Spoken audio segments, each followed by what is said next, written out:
결혼 생활 5년. 남들은 이 시기를 권태기라 부르기도 하고 혹은 서로의 습관을 완벽히 파악해 가장 편안해지는 시기라고도 한다. 우리 부부는 후자라고 믿어 의심치 않았다. 적어도 그날 아내의 생일 전야까지는 그랬다. 창밖으로 쏟아지는 오후의 햇살이 거실 바닥을 나른하게 덮이고 있었다. 나는 다가올 아내의 생일을 위해 남몰래 준비한 선물 상자를 다시금 내려다보았다. 백화점 명품관에서 큰맘 먹고 구입한 가방이었다. 평소 아내가 지나가는 말로 예쁘다며 쳐다보던 모델이었다. 돈이 아깝다는 생각은 들지 않았다. 아내가 이 가방을 메고 환하게 웃을 모습을 상상하니 지난 몇 달간 프로젝트 때문에 야근을 밥 먹듯 하며 쌓인 피로가 조금은 씻겨 내려가는 기분이었다. 자기야, 저녁 먹었어? 주방 쪽에서 들려오는 아내의 목소리는 언제나처럼 차분하고 나긋나긋했다. 5년이라는 세월 동안 그녀의 말투에서 짜증이나 날카로움을 느껴본 적이 거의 없었다.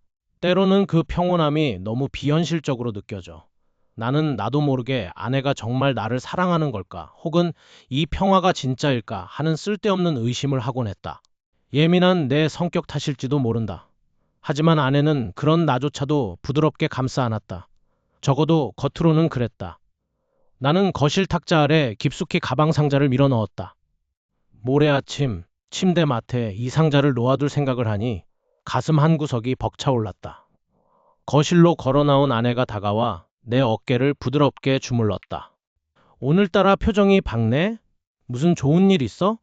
그녀의 손길은 다정했지만 왠지 모르게 평소보다 조금 차갑게 느껴졌다. 나는 웃으며 고개를 저었다. 아직은 말해줄 수 없었다. 기대감은 서프라이즈의 핵심이니까. 나는 아내의 손을 잡고 소파에 앉았다. 텔레비전에서는 아무 의미 없는 예능 프로그램이 흘러나왔고 창밖으로 지는 노을이 거실 벽면을 붉게 물들였다. 세상에서 가장 완벽하고 평온한 저녁이었다. 그 균열이 시작되기 전까지는 갑자기 울린 휴대폰 진동 소리가 고요를 깼다. 아내가 액정을 확인하더니 표정 하나 바뀌지 않고 자리에서 일어났다. 갑자기 회사에서 급한 호출이 왔어. 오늘 밤에 마무리 지어야 할 서류가 있대. 다녀올게. 나는 멈칫했다. 저녁 8시가 넘은 시간이었다. 더군다나 오늘따라 그녀의 눈빛이 왠지 모르게 평소보다 깊고 무언가 말하지 못한 비밀을 숨기고 있는 것처럼 보였다. 의심의 씨앗이 아주 작은 틈을 타고 내 마음속으로 파고들었다. 나는 붙잡고 싶었다. 가지 말라고. 그냥 내일 하라고 말하고 싶었다. 하지만 내 입에서 나온 말은 고작 조심히 다녀와라는 무미건조한 한마디였다. 아내는 서둘러 외투를 챙겨 입고 현관문을 나섰다.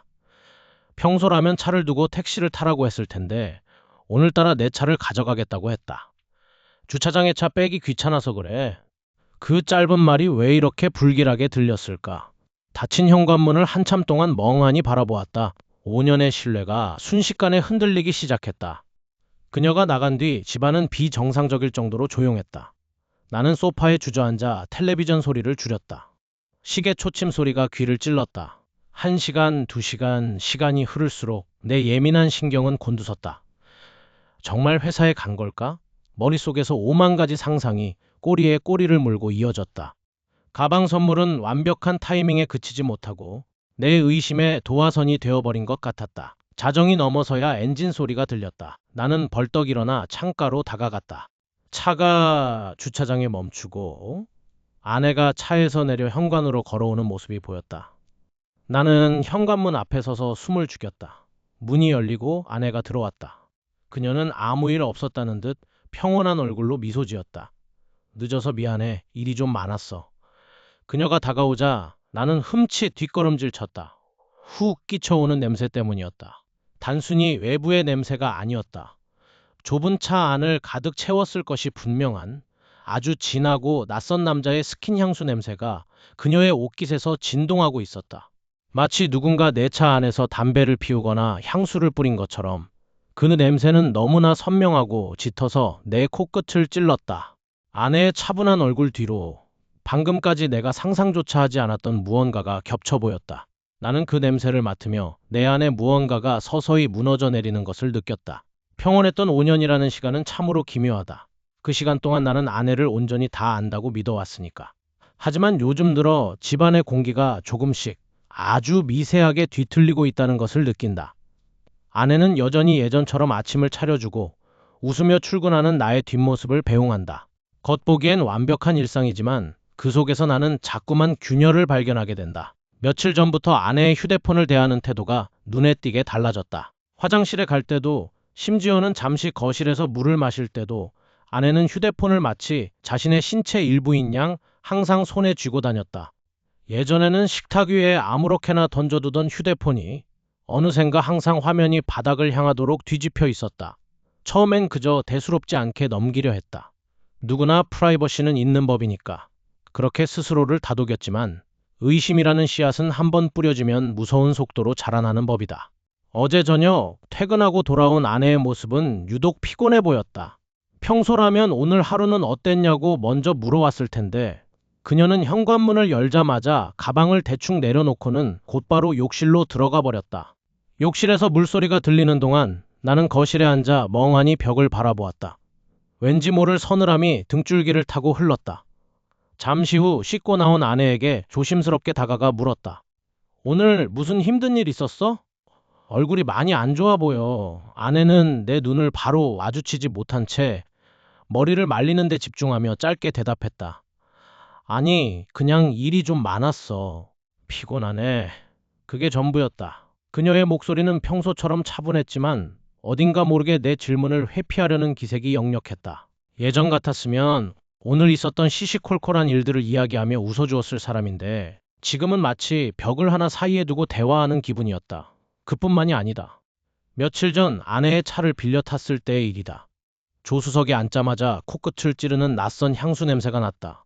아주 은은하면서도 묵직한, 평소 아내가 쓰는 향과는 전혀 다른 남자의 스킨향과 비슷한 느낌의 잔향이었다. 차 안은 평소처럼 깔끔했지만 그 미묘한 냄새가 내 신경을 계속해서 긁어댔다. 퇴근 후 집에 돌아온 아내에게 무심코 물었다. 차에 누구 태웠었어? 왠지 모를 향수 냄새가 나던데. 그 순간 아내의 눈동자가 아주 짧게 흔들렸다. 그 찰나의 순간을 놓치지 않고 포착한 내 심장이 불규칙하게 뛰기 시작했다. 그녀는 잠시 멈칫하더니 아, 그랬나? 점심에 동료들이랑 같이 어디 좀 다녀오느라 그랬나 봐. 기억이 잘 안 나네? 라고 말하며 자연스럽게 화제를 돌렸다. 기억이 안 난다라니 내 질문이 그녀에게 그토록 불편한 것이었을까? 아니면 기억나지 않을 만큼 사소한 일이었을까? 아니면 기억하고 싶지 않은 일이었을까? 의심은 꼬리에 꼬리를 물었다. 아내가 나 몰래 무엇인가를 꾸미고 있는 건 아닐까? 혹시 내가 모르는 그녀만의 비밀스러운 공간이 생긴 건 아닐까? 5년이라는 세월이 마치 모래성처럼 허무하게 무너져 내리는 기분이 들었다. 나는 그녀의 일거수일투족을 관찰하기 시작했다. 이것은 사랑일까? 아니면 서서히 병들어가는 나의 집착일까? 오늘 밤도 여느 때와 다름없었다. 거실 소파에 앉아 휴대폰을 보고 있는 아내의 옆모습을 물끄러미 바라보았다. 불빛을 받아 반짝이는 그녀의 옆얼굴은 여전히 아름다웠지만 그 표정 속에서 나는 낯선 이질감을 느꼈다. 나는 거실 바닥을 걸어 아내의 뒤쪽으로 천천히 다가갔다. 발소리를 죽이고 그녀의 뒤에 멈춰 섰을 때 아내는 휴대폰 화면 속 무언가에 완전히 몰입해 있었다. 내가 등 뒤에 서 있다는 것을 눈치채지 못한 듯 했다. 나는 그녀가 무엇을 보고 있는지 확인하고 싶다는 강렬한 충동에 휩싸였다. 한 걸음 더 다가가는 순간 바닥에 있던 내 발자국 소리가 아주 미세하게 들렸던 것일까. 아내는 찰나의 속도로 거칠게 휴대폰 화면을 꺼버렸다. 그리고는 화들짝 놀라며 고개를 돌려 나를 쳐다보았다. 그녀의 눈동자에는 명백한 호러와 당혹감이 서려 있었다. 뭐야, 왜 그렇게 갑자기 다가와? 의심은 마치 천천히 번지는 곰팡이 같았다. 처음에는 그저 눈에 띄지 않는 작은 점이었지만 어느새 내 일상의 모든 틈새를 파고들어 검게 얼룩져 있었다. 아내의 태도는 5년이라는 세월이 무색할 만큼 차갑고 건조해져 있었다. 퇴근 후 현관문을 열고 들어오는 그녀의 얼굴에는 항상 피로가 묻어 있었지만 그 피로함 뒤에 숨겨진 묘한 안도감 혹은 긴장감이 나를 더욱 예민하게 만들었다. 어제도 그랬다. 야근이라던 아내는 평소보다 1시간이나 늦은 밤 11시가 되어서야 집에 돌아왔다. 현관문을 열고 들어오는 그녀에게서 낯선 향수 냄새가 희미하게 풍겼다. 내가 어디에 있었냐고 물으면 그녀는 늘 오늘 업무가 너무 많아서 정신이 없었어. 택시 잡기도 힘들었고 라고 짧게 대답하며 욕실로 도망치듯 들어가 버린다. 그런 그녀의 등 뒤로 나는 매번 질문을 삼켰다. 아니, 삼키는 척했다. 이제는 대답을 듣고 싶지 않았기 때문이다. 그녀의 거짓말을 듣는 순간 우리 사이에 무언가가 정말로 바스라져 버릴 것만 같아 두려웠다. 나는 그녀가 샤워를 하는 동안 식탁 위에 놓인 그녀의 스마트폰을 곁눈질했다. 액정 화면은 꺼져 있었지만 잠시 후 웅 하는 짧은 진동과 함께 메시지 알림이 떴다. 화면을 깨우지 않아도 볼 수 있는 미리 보기 창에는 오늘 고생했어요. 내일은 좀 더 일찍 볼 수 있을까요? 라는 짧은 문구가 떠 있었다. 이름은 저장되어 있지 않았다. 그저 사용자 없음 혹은 삭제된 번호였을까? 심장이 쿵쿵거렸다. 머릿속에서는 이성을 차리라고 외치고 있었지만 손가락은 이미 메시지 창을 훑고 있었다. 그녀의 핸드폰은 항상 비행기 모드이거나 화면을 아래로 뒤집어 놓은 상태였다. 평소에는 그토록 꼼꼼한 사람이 왜 하필이면 오늘 이렇게 부주의하게 핸드폰을 두고 갔을까? 아니, 어쩌면 나에게 들키기를 바랐던 것일까? 의심은 꼬리에 꼬리를 물고 이어졌다. 나는 지난 일주일간 그녀의 출퇴근 경로를 몰래 기록해왔다. 그녀가 말한 야근 일정과 실제로 그녀가 회사 건물을 나서는 시간은 전혀 맞지 않았다. 그녀는 분명 회사로 향했지만 퇴근하는 시간대에 회사 주차장 CCTV를 확인하거나 건물 밖에서 잠복하며 지켜본 결과 그녀는 정문이 아닌 후문 쪽 어두운 골목으로 향하는 모습이 여러 번 목격되었다. 오늘은 도저히 참을 수가 없었다. 아내가 출근한 뒤 나 역시 연차를 내고 그녀의 회사 근처로 향했다. 하루 종일 그녀가 건물 밖으로 나오기만을 기다리며 차 안에서 숨을 죽였다. 가슴 속에서 타오르는 불안과 분노가 뒤섞여 머리가 지끈거렸다. 시계 바늘은 벌써 저녁 8시를 가리키고 있었다. 이미 정규 퇴근 시간은 한참 지난 시점이었다. 오늘도 야근이라고 했지? 분명히 그랬어. 그때였다. 저 멀리 건물 후문 쪽에서 익숙한 실루엣이 나타났다. 아내였다. 그녀는 평소보다 더 신경 쓴 듯한 옷차림이었고 손에는 작은 클러치백 하나만을 들고 있었다. 그녀는 주위를 두리번거리며 걸음을 옮겼다. 나는 숨을 멈추고 그녀의 뒤를 쫓았다. 그녀는 회사의 정문 주차장이 아닌 인적이 드문 지하 주차장 2층 구석으로 걸어갔다. 내 차는 그곳에서 조금 떨어진 기둥 뒤에 숨겨져 있었다. 그곳에는 짙은 검은색 세단 한 대가 시동을 켜둔 채 대기하고 있었다. 아내가 다가가자 조수석 문이 부드럽게 열렸다. 심장이 터질 것 같았다. 차 안에 조명이 켜지며 아내의 옆모습이 드러났다. 그녀는 미소 짓고 있었다. 지난 몇 달간 나에게는 단 한 번도 보여준 적 없던 아주 편안하고도 행복해 보이는 그런 환한 미소였다. 운전석에 앉은 남자의 얼굴은 어두운 차 아니라 잘 보이지 않았지만 그가 아내의 손등을 다정하게 감싸쥐는 모습만은 너무나 선명하게 보였다. 그녀는 마치 모든 비밀이 해소된 사람처럼 가볍게 차 안으로 몸을 실었다. 문이 닫히는 소리가 정적을 깨고 고막에 강하게 박혔다. 자동차 엔진 소리가 점점 커지며 나를 스쳐 지나갔다. 나는 핸들을 꽉 쥐었다. 손가락 마디가 하얗게 질릴 정도로. 차창 너머로 웃으며 대화를 나누는 두 사람의 모습이 멀어져 갔다. 내 머릿속은 하얗게 타버린 듯 아무런 생각도 들지 않았다. 차는 빠르게 주차장을 빠져나갔다. 나는 홀린 듯 차 시동을 걸고 그들의 뒤를 쫓기 시작했다. 이제는 돌아갈 수 없는 선을 넘었다는 것을 직감했다. 오후 6시 30분. 회사 지하 주차장은 희뿌연 매연과 눅눅한 공기로 가득 차 있었다. 심장이 귓가에서 쿵쾅거리는 소리가 들릴 정도로 긴박했다. 나는 기둥 뒤편 어두운 사각지대에 몸을 바짝 붙인 채 아내의 차가 주차되어 있는 구역을 주시했다. 손에 쥔 스마트폰 카메라는 줌을 한껏 당긴 상태였다. 손끝이 미세하게 떨려 화면이 흔들렸지만 나는 숨조차 제대로 쉬지 못한 채 셔터를 누를 준비를 했다.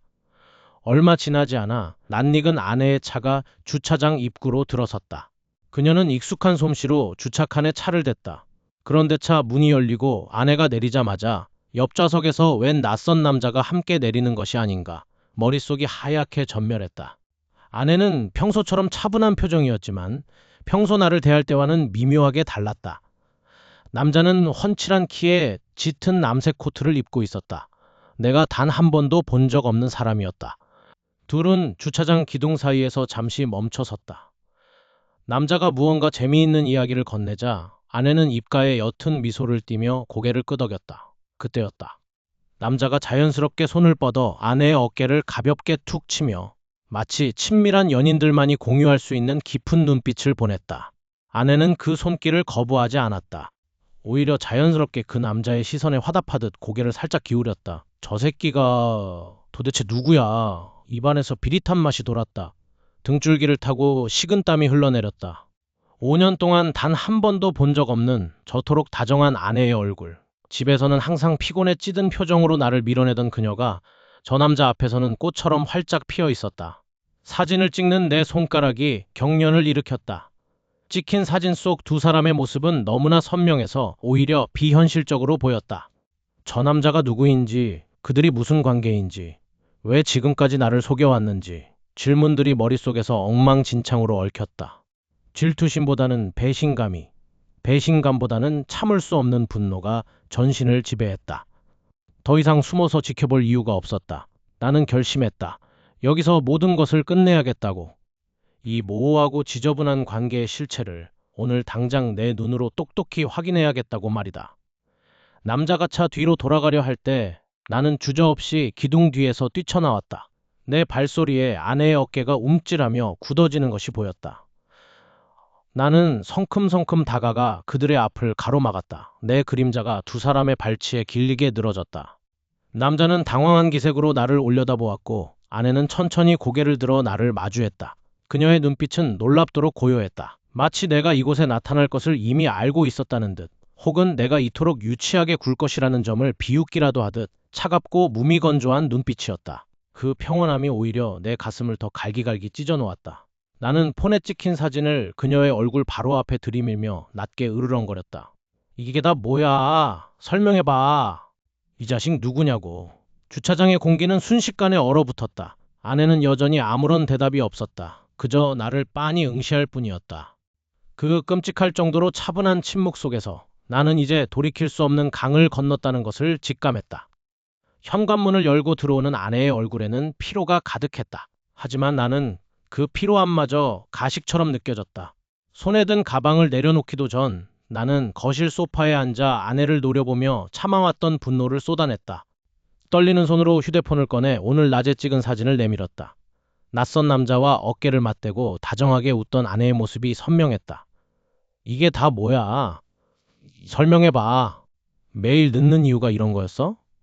대체 이 남자는 누구냐고. 내 목소리가 집안을 쩌렁쩌렁 울렸다.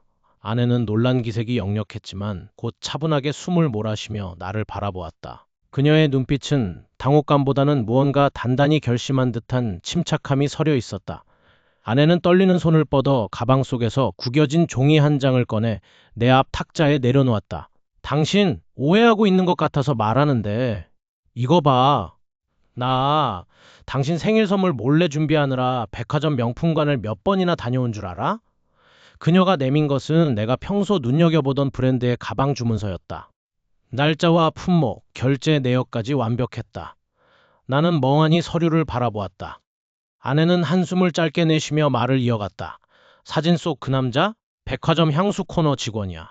당신이 평소에 좋아하던 향수를 구하기가 너무 어려워서 그 매장 직원한테 특별히 부탁하고 물건 들어오면 연락받기로 했거든. 가방 예약이랑 향수 예약 두 가지 다 해결하느라 시간이 늦어진 거야. 어깨에 손을 올린 건 너무 고맙다고 인사를 하다가 우연히 찍힌 순간일 뿐이고 당신이 나를 이렇게까지 의심할 줄은 몰랐어. 아내의 목소리는 너무나 담담했고 증거는 명확했다. 눈앞의 서류가 내 의심을 무참히 부숴버리는 것만 같았다. 나는 할 말을 잃은 채 털썩 소파에 주저앉았다. 나의 과민함이 그녀에게 상처를 준 것일까? 아니면 이 모든 게 너무 치밀하게 계산된 연극일까? 알 수 없는 죄책감과 그럼에도 풀리지 않는 찝찝함이 뒤섞여 머릿속이 복잡해졌다. 그날 밤 아내가 잠든 것을 확인하고 나는 몰래 주차장으로 내려갔다. 아내의 차 안에서 맡았던 그 짙고 비릿했던 향기가 뇌리를 떠나지 않았다. 나는 낮에 아내가 말했던 백화점 매장을 찾아가 그 남자를 다시 마주했다. 아내의 말이 사실이었다. 그는 그저 향수를 파는 직원일 뿐이었다. 하지만 그가 뿌리고 있던 시향지의 향기를 맡는 순간 내 등줄기에 서늘한 한기가 흘렀다. 매장의 향수는 은은하고 상쾌한 우디 향이었지만 내 차 안에서 진동하던 그 냄새는 전혀 달랐다.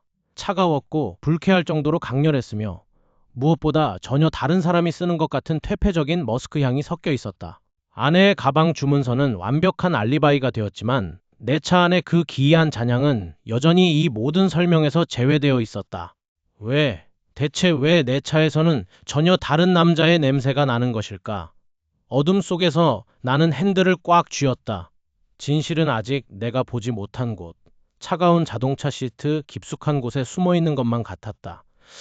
내 직감이 말하는 진실은 아직 끝나지 않았다. 아내의 그 차분한 표정, 그리고 향수 판매원이라는 너무나도 완벽한 알리바이를 듣고 난 뒤 나는 잠시나마 내가 미친 사람처럼 굴었던 게 아닌가 하는 죄책감에 시달렸다.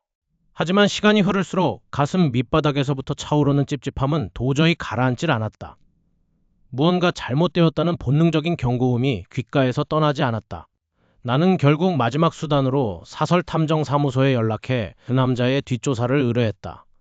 돈이 얼마가 들든 상관없었다. 이 끔찍한 의심의 굴레에서 벗어날 수만 있다면 그게 무엇이든 감당할 준비가 되어 있었다. 며칠간의 지옥 같은 기다림 끝에 탐정에게서 연락이 왔다. 약속 장소인 어두컴컴한 카페 구석에서 그가 내민 봉투를 받아들었을 때 내 손은 미세하게 떨리고 있었다. 서류를 펼치며 나는 그 남자의 정체가 당연히 평범한 영업사원이기를 간절히 바랐다. 하지만 첫 장을 넘기는 순간 내 심장은 싸늘하게 얼어붙었다. 이럴 리가 없는데. 종이 위에 인쇄된 남자의 사진과 신상 정보는 내 예상을 완전히 뒤엎었다. 그는 향수회사의 직원이 아니었다. 그의 이름은 민준. 5년 전 내가 힘들게 일궈놓은 프로젝트를 가로채고 회사에서 나를 매장시키려 했던 바로 그 장본인이었다. 그와 나의 악연은 깊었다. 그가 내 커리어를 망치고 잠적했을 때 나는 모든 것을 새로 시작해야만 했다. 그런데 그런 인간이 왜 지금 내 아내 곁에 있는 것인가? 사진 속에서 그와 다정하게 웃고 있는 아내의 모습이 마치 내 뒤통수를 치는 비수처럼 느껴졌다. 머릿속이 하얗게 전멸했다. 아내는 어떻게 그를 알고 있는 걸까? 단순히 우연히 마주친 사이가 아니었다. 아내는 분명히 그가 누구인지 알고 있었음에도 불구하고 내게 거짓말을 했다. 분노와 배신감이 파도처럼 밀려와 숨을 쉬기조차 힘들었다. 당장이라도 집에 달려가 아내의 멱살을 잡고 따져 묻고 싶었지만 나는 겨우 이성을 붙잡고 집으로 돌아왔다. 집에 도착하니 아내는 평소와 다름없이 저녁 식사를 준비하고 있었다. 도마 위에서 들려오는 경쾌한 칼질 소리가 지금의 내 상황과는 너무나도 이질적이어서 현기증이 날 지경이었다. 밤이 깊어지고 아내가 샤워하러 들어간 사이 나는 참지 못하고 그녀의 핸드폰을 집어들었다. 평소라면 꿈도 못 꿀 행동이었지만 지금 내게 그런 도덕적인 잣대는 의미가 없었다. 손이 덜덜 떨렸다. 잠금 화면을 풀고 메시지 앱을 열었다. 그리고 나는 숨이 멎는 줄 알았다. 민준과의 대화창은 이미 수개월 전부터 이어져 있었다. 단순한 지인 사이가 아니었다. 이번 주 금요일 기억하지? 그 사람 퇴근 시간에 맞춰서 봐. 응, 알겠어. 다 끝날 때까지 조금만 더 참아. 대화 내용은 경악 그 자체였다. 그들은 내가 모르는 곳에서 나에 대한 계획을 꾸미고 있었다. 메시지의 날짜들을 거슬러 올라갈수록 내 등골에는 식은땀이 흘렀다. 그들은 이미 오래전부터 나를 속이고 내 삶의 틈새를 파고들어 무언가를 노리고 있었다. 내 아내가 가장 믿었던 사람이 내 인생을 망쳐놓았던 그 악마와 손을 잡고 있었다니. 핸드폰 화면 너머로 보이는 글자들이 점점 흐릿하게 번져갔다. 내가 5년 동안 갖고 왔다고 믿었던 평온한 가정이 사실은 치밀하게 설계된 무대였고 나는 그 무대 위에서 놀아나고 있던 바보였다는 사실이 뼈저리게 느껴졌다. 아내의 샤워 소리가 멈췄다. 욕실 문이 열리는 소리와 함께 내 인생이 완전히 무너져 내리고 있었다. 아내의 그 서늘한 눈빛을 처음 봤던 순간을 잊을 수 없다. 거실에 팽팽하게 감도는 긴장감 속에서 아내는 마치 연극의 주인공이라도 된 듯 완벽하게 침착한 태도로 나를 내려다보고 있었다. 내가 흥신소에서 받은 사진들을 탁자 위에 던져 놓았을 때 그녀는 당황하는 대신 천천히 차를 한 모금 마시더니 비릿하게 웃었다. 당신 정말 끝까지 갈 생각이야? 내가 말했잖아. 그저 비즈니스 관계라고. 그런데 왜 이렇게까지 추잡하게 사람을 몰아세워? 그녀의 목소리는 너무나 차분해서 오히려 소름이 끼쳤다. 아내는 그날 저녁 양가 부모님께 전화를 걸었다. 수화기 너머로 들려오는 그녀의 연기는 완벽했다. 어머니, 사실 오빠가 요즘 들어 너무 예민해져서 저를 감시하고 정신적으로 몰아세우고 있어요. 이젠 저를 미친 사람 취급하며 집착하는데 도저히 견디기가 힘드네요. 그녀는 내 의심을 망상으로, 나의 추적을 정신적 가스라이팅과 폭력으로 포장했다. 전화를 끊고 돌아선 그녀의 얼굴에는 승자의 여유가 가득했다. 나의 부모님은 내게 전화를 걸어와 당장 사과하고 아내를 진정시키라고 호통을 쳤다. 나는 말문이 막혔다. 내가 찾아낸 그 남자의 실체, 우리의 가정을 파괴하려 했던 그 빌어먹을 인간과의 관계를 증명할 방법이 없다는 사실이 나를 미치게 만들었다. 아내는 이미 나를 아내를 괴롭히는 편집증 환자라는 프레임 안에 가두어 버린 것이다. 더 끔찍한 것은 그 남자의 태도였다. 며칠 전부터 그는 대놓고 우리 집 근처를 배회하기 시작했다. 아침에 출근하는 나를 보며 자동차 창문을 내리고는 입모양으로 잘 지내냐는 듯 비웃음을 흘렸다. 그는 마치 내가 감히 자신을 건드릴 수 없다는 것을 즐기는 듯 했다. 내가 경찰에 신고하겠다고 으름장을 놓아도 아내는 코웃음을 칠 뿐이었다. 신고해. 그 남자가 정말 불쾌하게 굴었는지 아니면 당신의 피해망상이 빚어낸 촌극인지 경찰이 판단해주겠지. 나중에 뒷감당은 당신 몫이야. 그녀는 이제 나를 무서워하지 않았다. 아니, 오히려 내가 그녀의 발밑에서 발버둥 치는 꼴을 즐기고 있었다. 집안은 숨막히는 고요함으로 가득 찼고 아내는 거실 소파에 앉아 아무렇지 않게 평소처럼 잡지를 읽었다. 그녀가 내뿜는 평온함이 도리어 나를 더욱 궁지로 몰아넣었다. 내가 정말 미쳐가고 있는 걸까? 아니면 그녀가 내 정신을 교묘하게 갉아먹고 있는 걸까? 그런 자괴감에 휩싸여 멍하니 서 있을 때 휴대폰이 진동하며 메시지 알림음이 울렸다. 발신자 표시 제한이었다. 떨리는 손으로 메시지를 확인했다. 이미지가 하나 전송되어 있었다. 화면에 뜬 사진을 본 순간 나는 심장이 멎는 듯한 충격을 받았다. 사진 속에는 앳된 얼굴의 아내와 그 남자가 다정하게 어깨동무를 한 채 우리가 결혼하기 훨씬 전인 10년 전의 배경 속에서 웃고 있었다. 그것은 단순한 우연이나 뒤늦게 만난 사이가 아니었다. 그 남자가 덧붙인 짧은 글귀가 내 눈을 찔렀다. 우리는 생각보다 훨씬 오래전부터 당신이 상상도 못할 만큼 깊은 사이였어. 당신이 행복한 5년이라고 믿었던 그 시간들조차 사실은 우리 계획 아래 있었거든. 사진 속 아내의 표정은 지금의 차가운 모습과는 전혀 달랐다. 너무나 행복해 보이는 내가 단 한 번도 보지 못한 환한 미소였다. 나는 그제야 깨달았다. 지난 5년간의 내 결혼 생활 전체가 나라는 인간을 조롱하기 위한 거대한 복수극의 무대였다는 사실을. 내 발밑에 집안이 무너져 내리는 듯한 공포가 온몸을 덮쳐왔다. 카페 안의 공기는 얼음장처럼 차가웠다. 창밖으로는 분주한 거리의 풍경이 보였지만 우리 테이블 주변만은 마치 진공 상태에 빠진 듯 숨이 막혔다. 내 맞은편에는 아내가, 그리고 그 옆에는 내 인생을 송두리째 흔들어 놓았던 김 실장이 앉아 있었다. 김 실장은 비열한 미소를 띠며 커피잔을 만지작거렸고 아내는 평소처럼 차분한 얼굴로 나를 응시하고 있었다. 손끝이 파르르 떨리는 것을 감추기 위해 나는 주먹을 꽉 쥐었다. 이제 솔직하게 말해. 너희 둘 도대체 무슨 관계야? 내 목소리는 갈라져 있었다. 주변의 시선이 우리 쪽으로 쏠리는 것이 느껴졌지만 지금 그런 것은 전혀 중요하지 않았다. 아내는 한숨을 짧게 내쉬더니 나를 향해 나지막이 입을 열었다. 당신이 생각하는 그런 관계 아니야. 그래, 내가 과거를 숨긴 건 인정해. 하지만 당신이 믿는 것처럼 외도를 하거나 부정한 짓을 저지른 적은 없어. 외도가 아니라고? 그럼 저놈이랑 수시로 만나서 뭘 한 거지? 내 등 뒤에서 칼을 꽂으려던 놈이랑 낄낄거리며 웃고 있는 게 정상이야?